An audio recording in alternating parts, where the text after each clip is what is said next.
So you are not going to believe what I just went through. I just went through a huge forest where I saw a huge village that had all these people in it. They welcomed me there. I watched this movie Big Fish that was a big Tim Burton film in the early 2000s with them, and I just lived there for a really long time, and I lived there for over a year. And then I went to the lake, and then I found this big fish while I was fishing one day, and I managed to catch it, and I brought it back to the village, and we celebrated and cheered and cherished this fish, and we eventually ate it as this big course meal. And then I went off to the circus, and then I did all these amazing things with them. I did all these stunts and all this preparation for these performances, and it was just absolutely amazing. And then I got back here to film this movie review for everybody.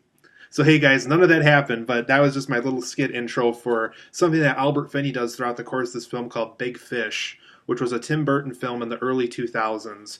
And Big Fish was a film where I saw bits and pieces of it over the years, but it wasn't until just recently where I finally sat down, gave it a second chance, and really just viewed the whole film as in its entirety and really just experienced it the way that I should have, just sitting down and watching it all at once and just having a one course opinion over the course of one movie. So I'm here today to review Big Fish for you, and this film is about a man that has all these tall tales about his life. You know, he's just an ordinary man, but he has all these extremely great stories about his life and his own experiences. He's a very experienced person. He's been in the army and so forth.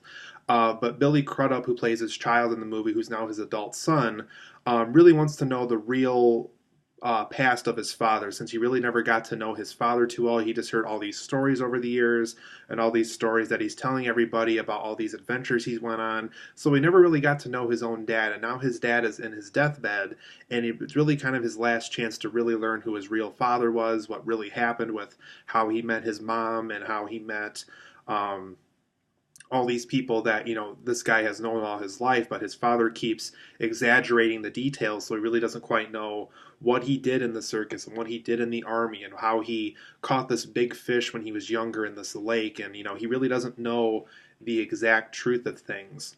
So throughout the course of this film, he's trying to learn this truth from his father. His father is telling people who hasn't heard these stories yet, like Billy Crudup's wife, who's played by Marion Cotillard, and a couple of other people that we meet in this movie. And so the son's really trying to figure out what exactly was his father's real past. You know, he's told him all these extraordinary tales, but how much of those tales are really true when it came to really knowing about what his father did throughout the course of his life? So overall, guys, I liked Big Fish a lot. I don't think it's Tim Burton's best film, but I'm finally glad I got a chance to just sit down and watch the whole thing in its entirety and just really take it in the way that I'm sure Tim Burton wanted me to take it in. So for these positives and negatives of this movie, I liked the whole Brothers Grimm approach to this movie. I liked how it felt like something that you would hear in like Goldilocks and the Three Bears or Jack and the Beanstalk or something like that. It really felt like there was a major fantasy element to all these stories that Albert Finney told of his life. Ewan McGregor plays a young Albert Finney when, you know, when he was growing up, and these stories about, you know, when he was younger and so forth. So Ewan McGregor plays the younger version of Albert Finney's character in this, just like how Jessica Lange plays the older wife of the girl that he meets in these stories that eventually becomes his wife and eventually becomes the mother of Billy Crudup's character. But another huge positive I have for this movie is I liked its sense of visuals. You know, Tim Burton's always very good at his visual effects. You know, he has a very distinct style to his movies. And, you know, Big Fish is no exception. He really does have a visual flair to this movie that's very unique and very unusual in a good way. And I think that's good for Tim Burton. You know, it's not that whole typical gothic look that he normally takes on. It was a little bit more different this time. Definitely more so a Brothers Grimm type of a look to this movie. And I think that very much works for a fantasy movie like this.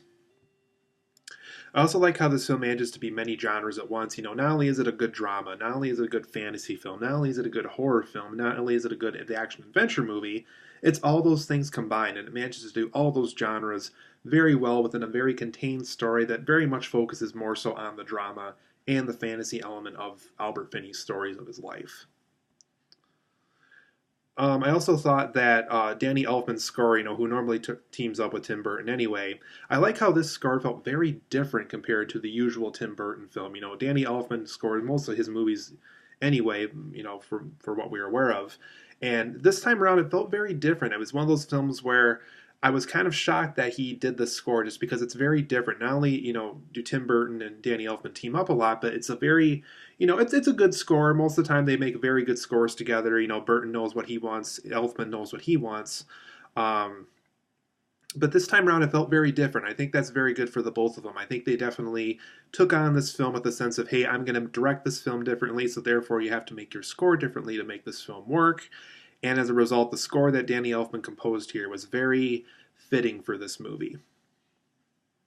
I also like how this film teaches us to believe in the fantastic. This film's all about how when people tell stories about their lives, sometimes they like to exaggerate them or add their own little spice to it or add that own little thing that maybe didn't happen in the real story, but it adds an extra flair to the movie or another flair to their story, another layer to the story that makes people want to hear more about that story of their life and how they experienced that certain thing that happened in their past.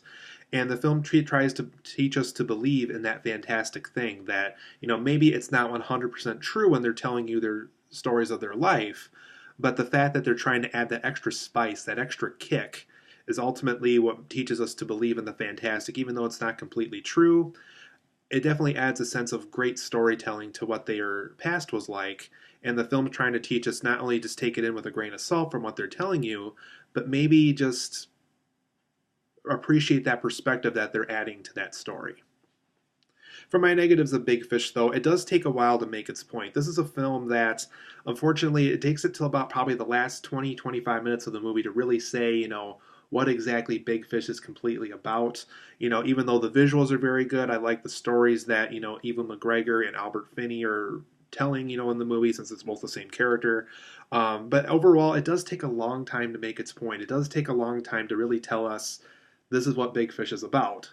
And unfortunately, for those who are kind of impatient with movies, they're going to have to wait a really long time to really figure out what exactly Big Fish is trying to tell us.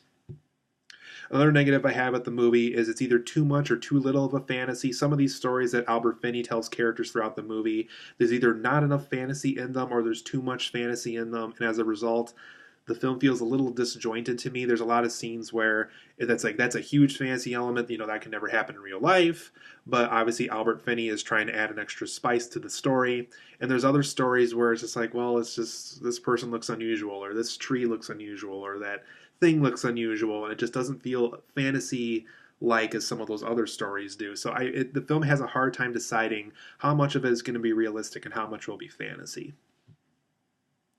There's some occasional boring characters in this film. There's one character that kind of was rejected throughout the course of his life that Albert Finney didn't really like too much, and I can't say too much without spoiling it, but there's something that happens between the two of them that really makes them uneasy with each other, I could say.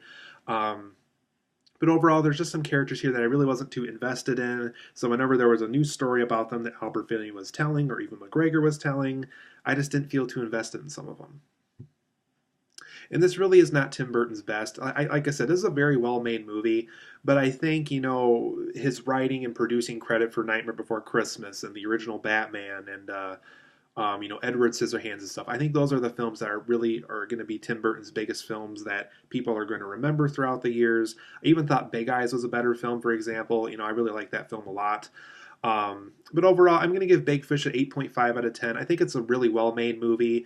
If you haven't seen it before, I highly recommend seeing it because it is a very unusual but unique experience of a movie that really does balance as many genres at once, which is what I like about it. So 8.5 out of 10 for me. I really like the film a lot, but it's not quite Tim Burton's best film.